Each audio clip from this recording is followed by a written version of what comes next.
Pero antes, ¿alguno de ustedes ha tenido algún accidente en la cocina? Yo creo que todos hemos estado en una situación incómoda donde algo se cuece de más, el agua se quema, ¿verdad? O el sartén se incendia. Y no sé si ustedes saben qué hacer en una situación como esa, ¿verdad? Hay veces que uno por el temor, el miedo, yo recuerdo una ocasión de niño que me pasó que no sé qué estábamos haciendo y se empezó a incendiar el sartén y pues no sabíamos de qué hacer, ¿verdad? Entonces yo tuve la grandiosa idea, como los bomberos hacen, pues agarrar agua, ¿verdad? Del zinc y pues echarle al sartén con aceite hirviendo. Eso es lo peor que puedes hacer con un sartén que está quemándose o con aceite hirviendo, porque el agua cuando entra en contacto con el aceite caliente se va a evaporar, el aceite va a brincar y lo que empezó con un pequeño fuego puede incendiarte la cocina y vaya ni hablar.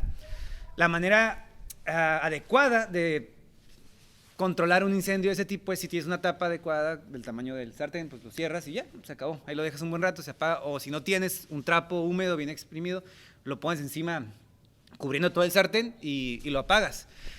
De modo que en ocasiones uno por intentar provocar, en este caso que se extinga un fuego, puede realmente hacerlo mucho más grande. El día de hoy vamos a ver algo similar en el sentido de que Hechos 8, 1 al 13 describe una persecución con el fin de destruir a la iglesia. Pero, como dicen, el tiro le salió por la culata. En lugar de apagar el incendio, hicieron que este aceite brincara y se esparciera más allá de donde querían ellos supuestamente contenerlo. Antes de llegar aquí hemos visto cómo Esteban, un hombre amoroso, un hombre entregado al servicio a la iglesia, fue asesinado, ejecutado, porque todo el pueblo y los líderes se reunieron para que él fuera asesinado. Y cuando Esteban sufrió de esta manera, para que ellos pudieran evitar que este martirio provocara una reacción como de protesta o de, en lugar de apagar el incendio, se extendiera más, ¿qué hicieron? Dijeron, vamos a destruir la iglesia de una vez. O sea, si ahorita ya empezó la ejecución de cristianos, tenemos que continuarlo hasta que se acabe totalmente la iglesia. Y así entramos al primer punto de nuestro mensaje, que sería el castigo a la iglesia. Vamos a ver el versículo 1 al 2. Dice, y Saulo estaba completamente de acuerdo con ellos en su muerte. Es decir, Pablo estaba de acuerdo en la muerte de Esteban.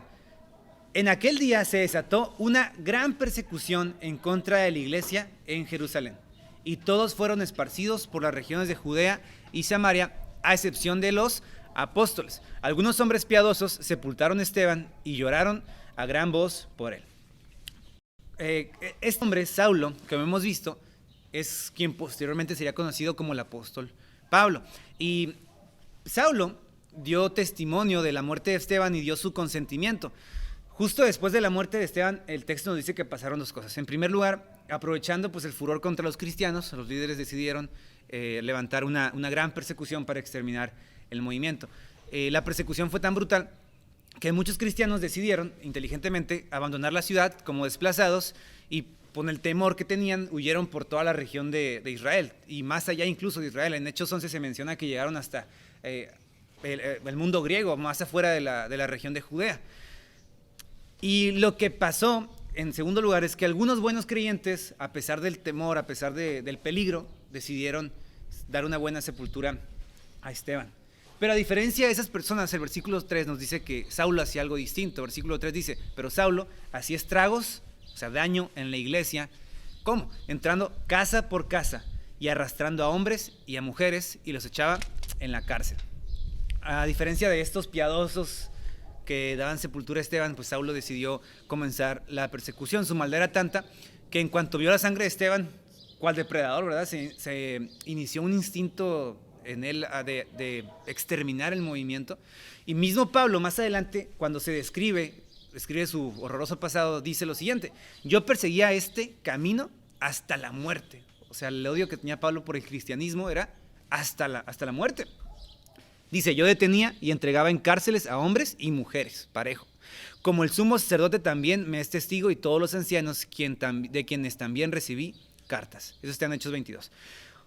Es decir, la persecución contra la iglesia no era una persecución al azar y producto de la ira, era una persecución, al contrario, muy bien organizada.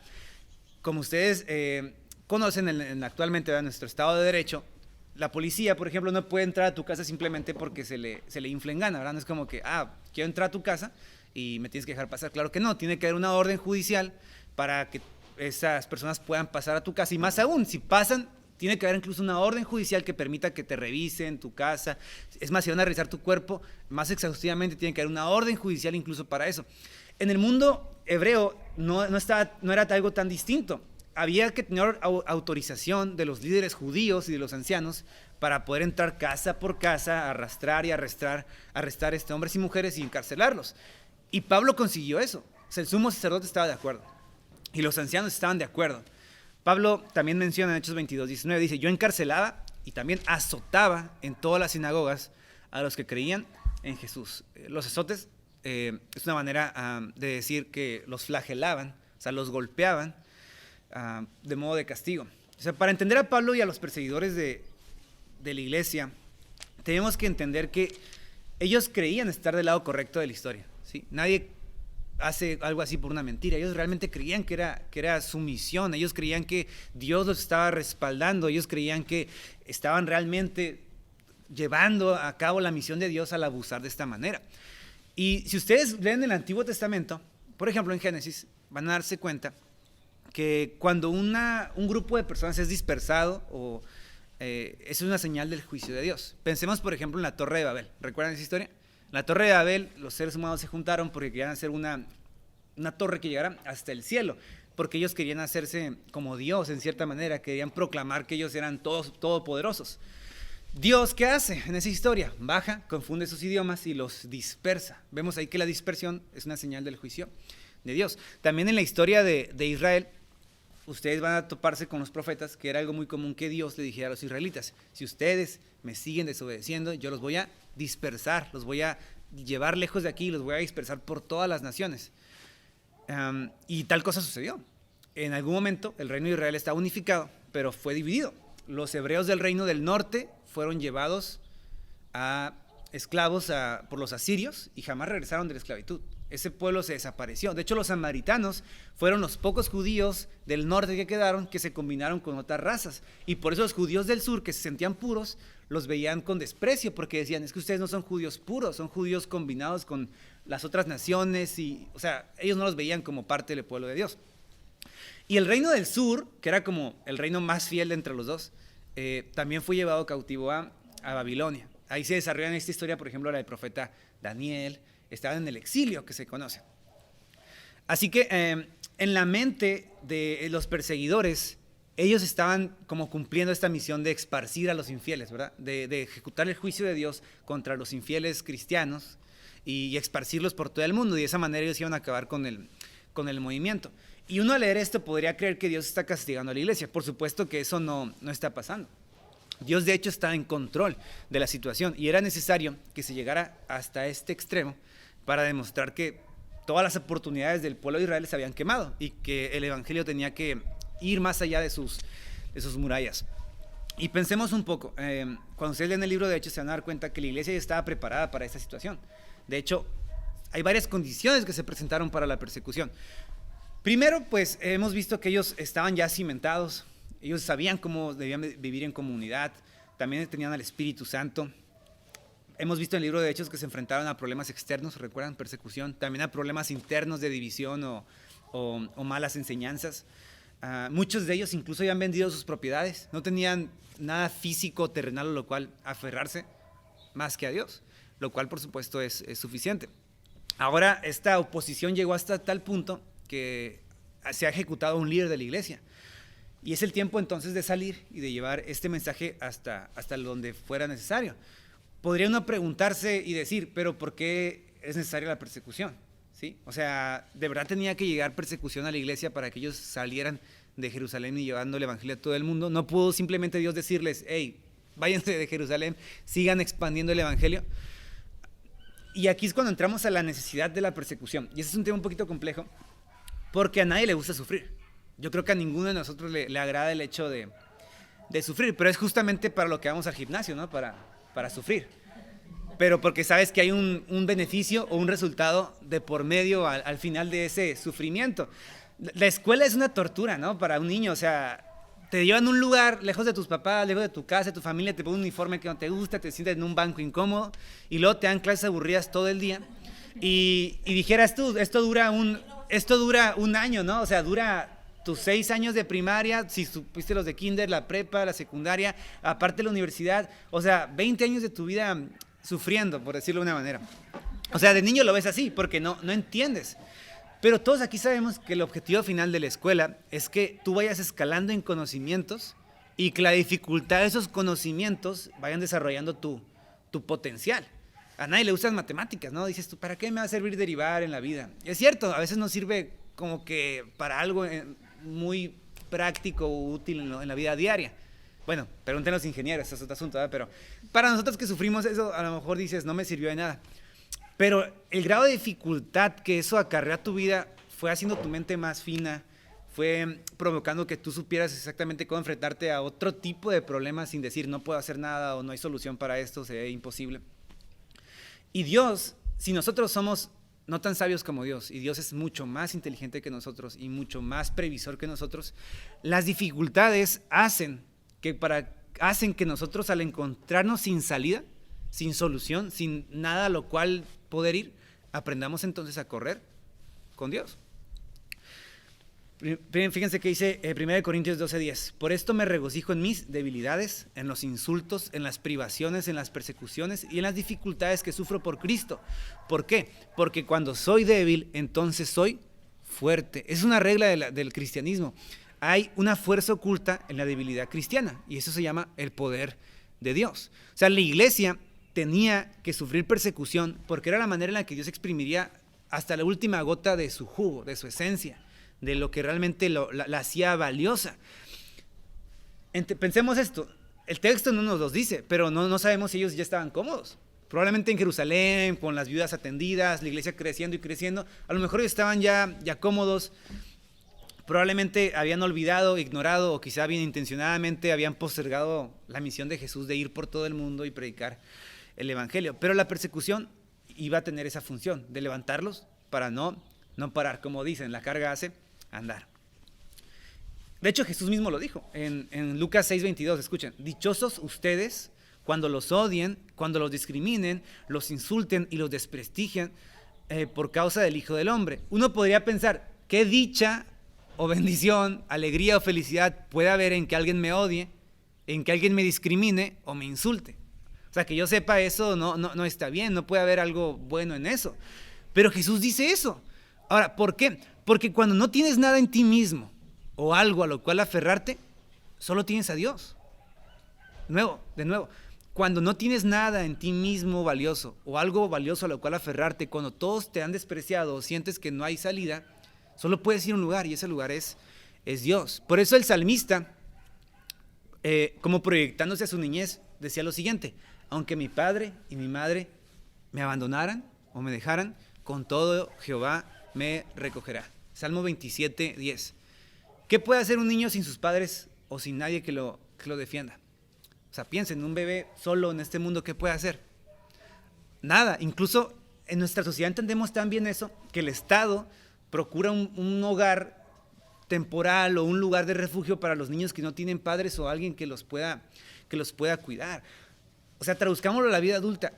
¿Qué pasaría si usted y yo perdemos todo lo que tenemos?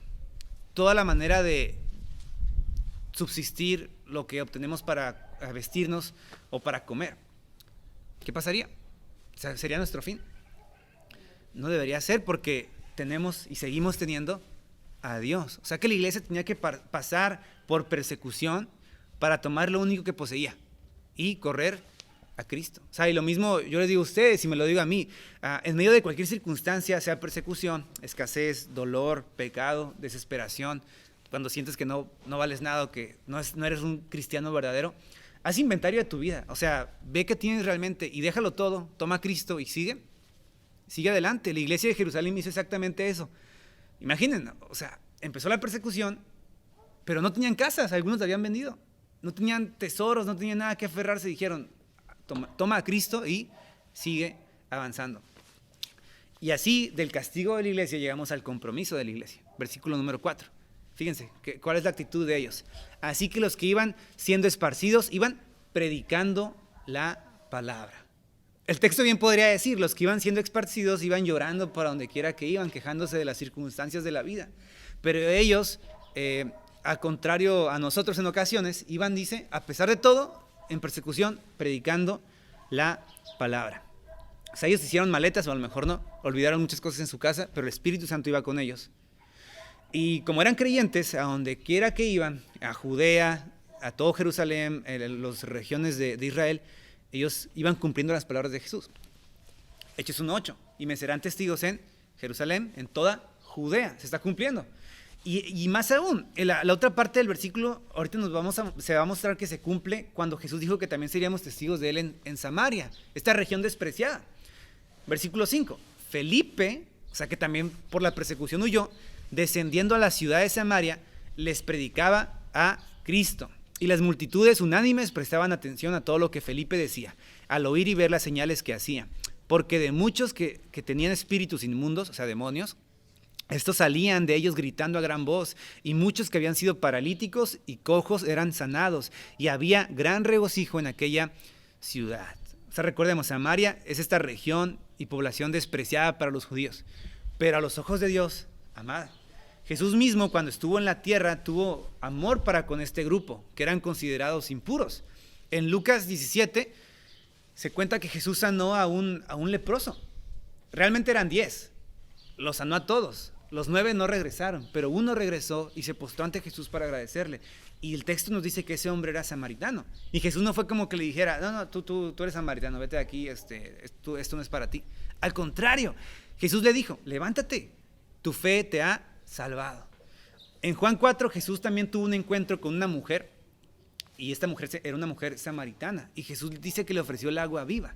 O sea, Jesús, a pesar de que era samaritana, para los judíos despreciada, de hecho ella se sorprendió tanto que le dijo, tú siendo judío me hablas a mí, que soy mujer y samaritana. Pero Jesús le dijo, yo tengo un agua viva que puedo darte. Y esta mujer entonces entendió que lo que Jesús le ofrecía era la vida eterna y al Espíritu Santo. O sea, Jesús nunca le rehusó su amor a los samaritanos. Y Felipe tampoco, entendiendo ese corazón de Dios, cuando huyendo pasó por Samaria, les comenzó a predicar a Cristo. ¿Quién era Felipe? Felipe en Hechos 6 se nos dice que junto con Esteban y otros cinco hombres fue seleccionado como un diácono. ¿Qué es un diácono? Un diácono es un servidor de las mesas. O sea, su misión de él era atender las necesidades de la iglesia, físicas, a las viudas, a los huérfanos, a los necesitados. Felipe tenía la oportunidad de bendecirlos en nombre de Dios, en nombre de la iglesia. Y aquí el texto, fíjense que dice que les predicaba Felipe. ¿Qué les predicaba Felipe? Les predicaba a Cristo. Por supuesto, ¿qué más les iba a predicar? Si era lo único que había agarrado de Jerusalén al correr. Les predicaba a Cristo. Y esto nos muestra que el contenido del evangelio es claro, es Jesús y nada más. Lo digo porque muchas personas andan de aquí para allá, a veces hablando en nombre de Dios muchas cosas. Dicen que el evangelio es esto, dicen que el evangelio es esto otro, dicen que Dios tiene este plan, este propósito. Pero el evangelio es una sola cosa, y es lo que Jesús hizo a favor de todos nosotros los que creemos. Más adelante voy a entrar un poquito en eso. Pero bueno, las personas escuchaban este mensaje, y dice que el texto que Felipe respaldaba este mensaje por medio de milagros y señales. Pero cuidado, o sea, una cosa es sorprenderse del evangelio en sí, y otra cosa es sorprenderse por los efectos del evangelio. A veces alguien puede ver a un buen cristiano y decir, qué bonita vida, ¿no? Yo quisiera tener una vida así. Ese es el efecto del evangelio, no el evangelio en sí, ¿sí? Es muy diferente. O uno podría ver un milagro, como en este caso, y decir, yo quiero eso. Pero los efectos o evidencias del evangelio son muy diferentes al evangelio en sí mismo. Vamos a entrar más en detalle en eso más adelante.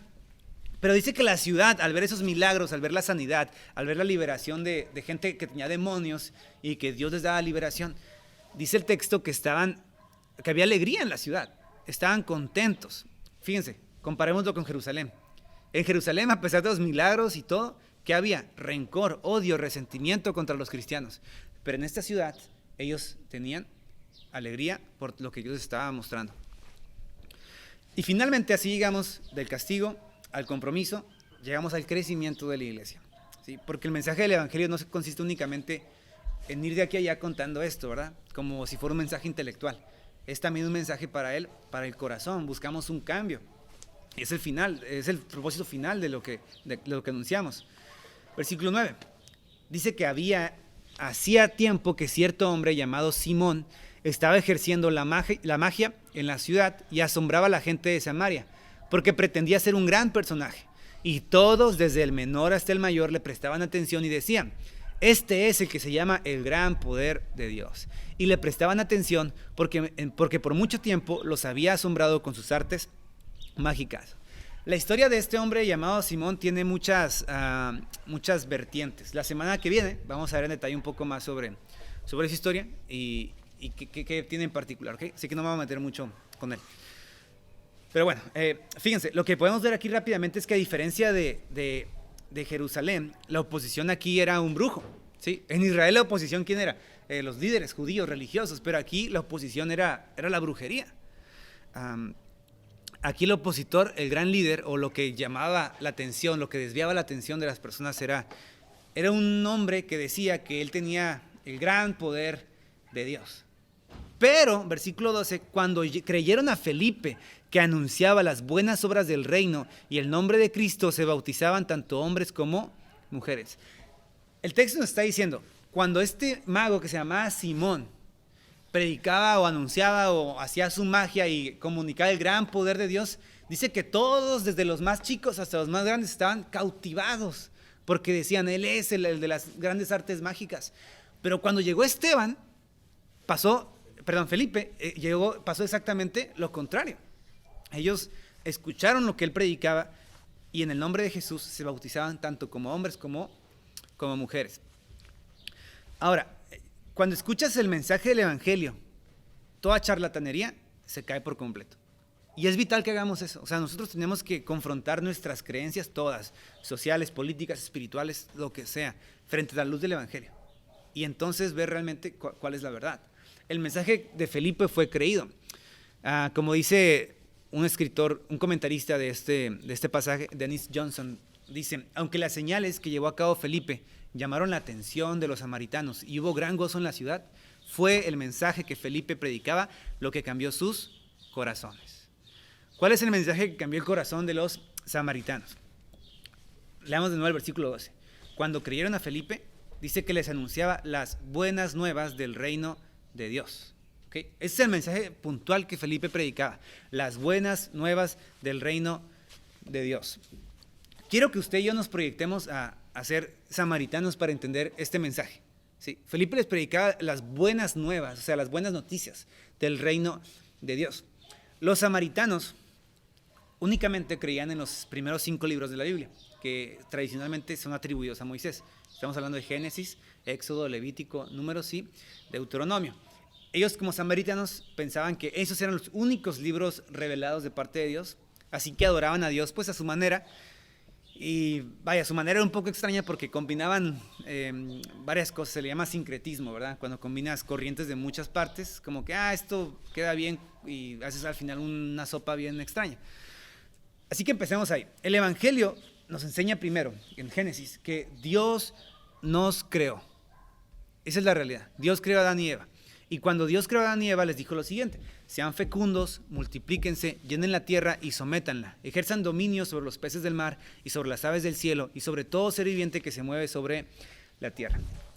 Es decir, la misión de Dios para Adán y Eva era que ellos gobernaran y que establecieran en Edén y que en toda la tierra establecieran el reino de Dios y que administraran ese reino. Sin embargo, Adán y Eva, como sabemos, decidieron establecer un reino donde Dios serían ellos mismos.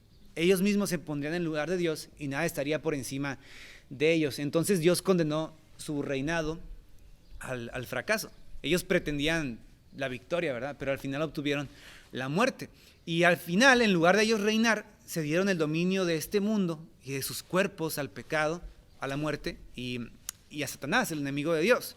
Sin embargo, las cosas no se quedarían así. Ustedes pueden leer en Génesis 3 que incluso a pesar de esta rebelión, Dios no los va a dejar a su suerte.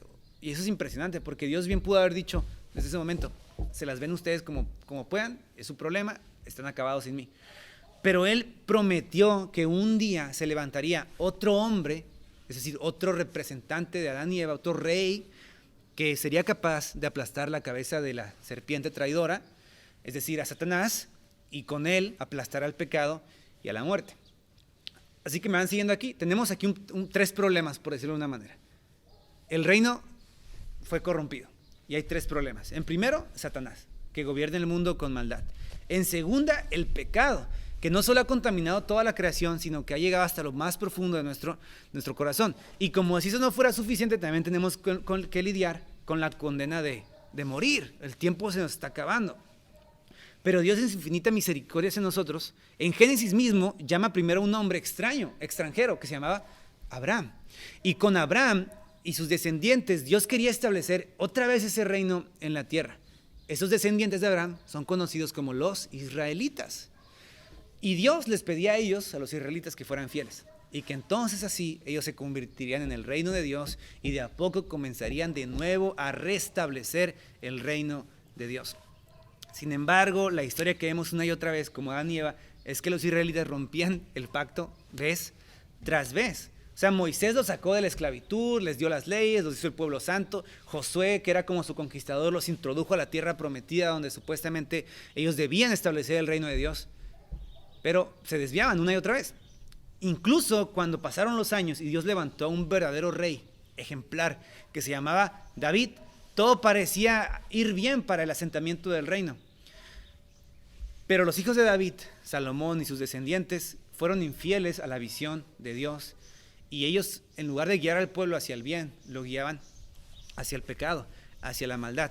Y entonces Dios comprobó que Israel no iba a ser apto para la misión del reino. ¿Qué pasó con Israel? Que era un gran reino unificado. Se quebrantó. Y se formó lo que conocemos como el reino del norte y el reino del sur. Y el reino del norte tenía su capital en Samaria. ¿Recuerdan a quién le está hablando aquí Felipe? A los samaritanos. O sea, cuando él está comunicándoles el mensaje del reino de Dios, primero hay que mostrarles que el reino de Dios fue quebrantado y dividido y que ellos eran parte de esa división. Los samaritanos no creían que Israel del sur tuviera la razón. Ellos decían, Dios va a mandar un Mesías especial para nosotros, el reinado del norte. Así que ellos esperaban a un rey que los liberara de la opresión y, ¿por qué no?, de la discriminación que estaban sufriendo. No obstante, volvemos a la médula. Aun cuando el reino venga a nosotros no podemos entrar en el reino. ¿Por qué? Porque en el fondo de nuestro corazón, los humanos seguimos rechazando el reino de Dios. Yo sé que esto en apariencia parece absurdo, porque diríamos, ¿por qué yo rechazaría el reino de Dios? Nos conviene a todos un reino justo, ¿verdad? Pero el problema, como hemos dicho, es el pecado que habita en nosotros. Y en nuestra dureza, Dios representa un obstáculo.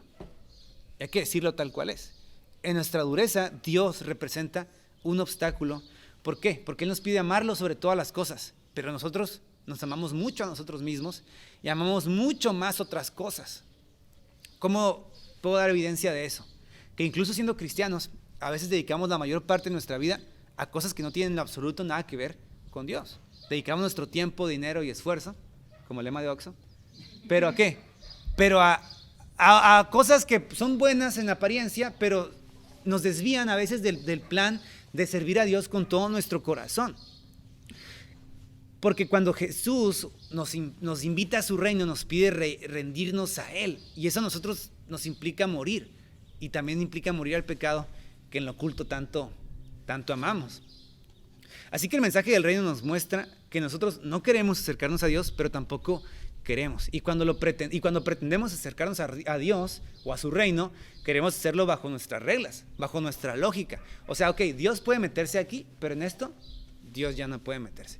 La iglesia es buena, pero puede meterse hasta aquí, pero en esta área ya no. O sea, ahí ya no corresponde Dios. Eso es otra cosa. Y vaya, o sea, a veces hacemos, no es difícil para nosotros suplantar el reino y al rey.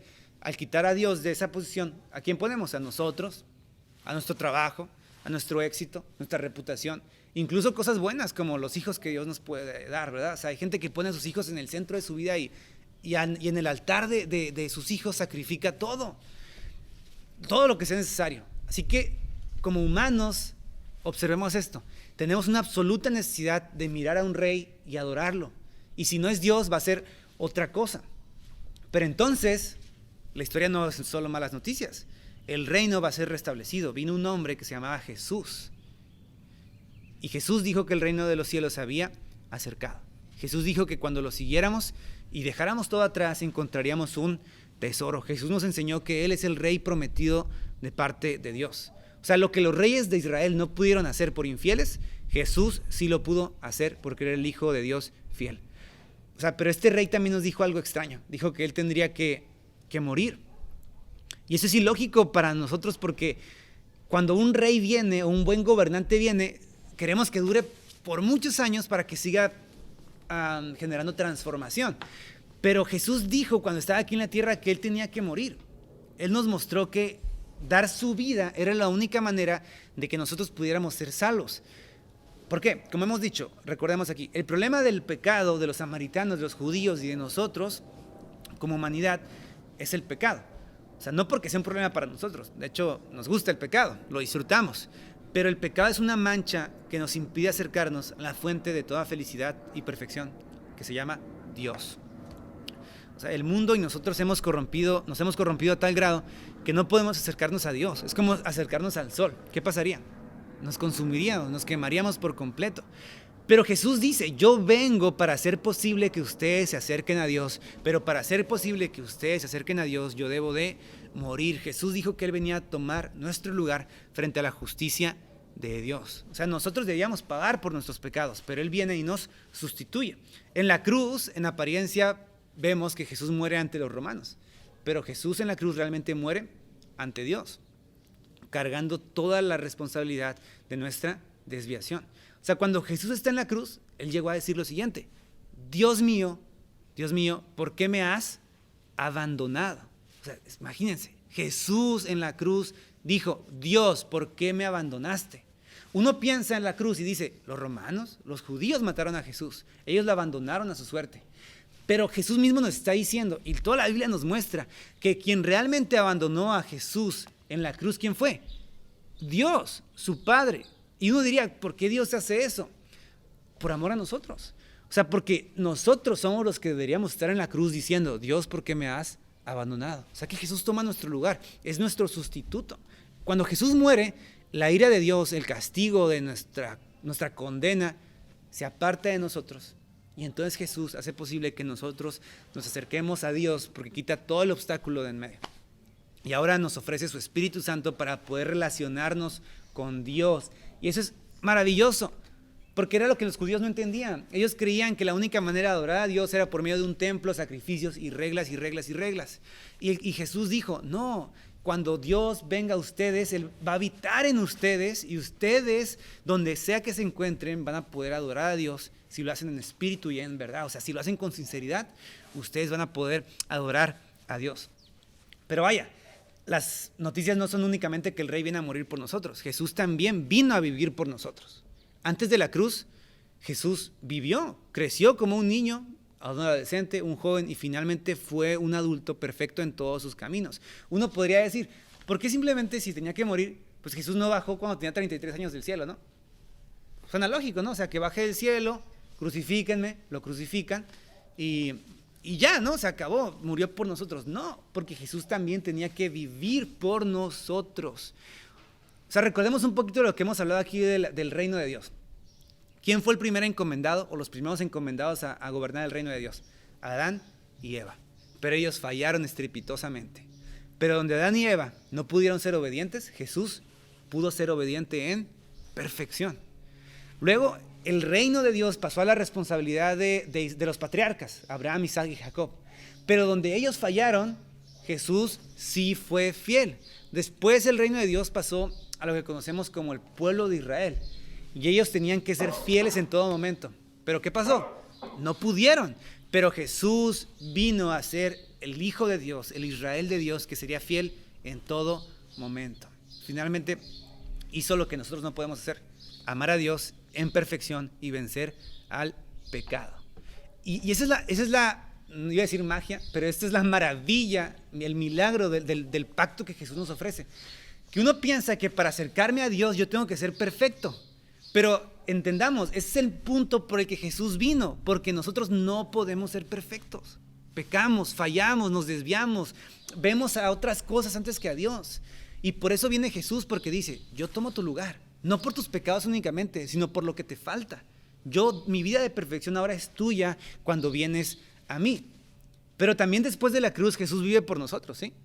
Jesús resucitó. Esa es la gran noticia del Evangelio. Y es la gran noticia que Jesús nos invita a compartir, que Él es el Rey que resucitó y que ascendió a los cielos para estar a favor nuestro por toda la eternidad delante de la presencia de Dios. Hay un texto en Hebreos que me encanta. El autor trata de decirnos que en el cielo hay un templo. Y dice que Jesús agarró como un ancla, que sería nuestra certeza. Un ancla que hace asegurar un barco, ¿no? Entonces nuestro barco o nuestra barca somos nosotros. Y Jesús nos dice, ese texto en Hebreos, que Jesús agarró esa ancla y que la introdujo hasta la profundo de la presencia de Dios y la puso para que por dos cosas que son imposibles en las cuales que Dios mienta, es decir, una promesa y un juramento, nosotros podamos acercarnos a Dios. Es decir, y eso es lo maravilloso del reino de Dios, que el reino de Dios basa su certeza no en nosotros, sino en Dios.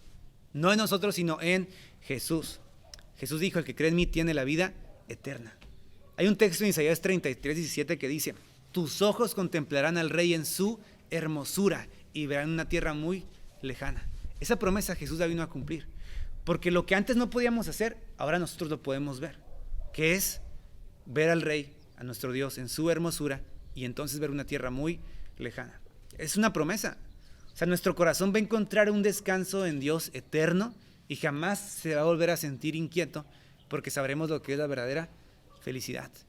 Y este es el mensaje que nosotros podemos recibir. ¿Cómo? Creyendo en nuestro corazón, confesando con nuestra boca que Jesús es el Señor. Tú puedes decir en tu corazón hoy, Jesús, tú eres mi Rey, eres mi Salvador, me arrepiento de mis pecados, de mis esfuerzos, solamente puedo vivir en ti. ¿Qué hicieron los samaritanos?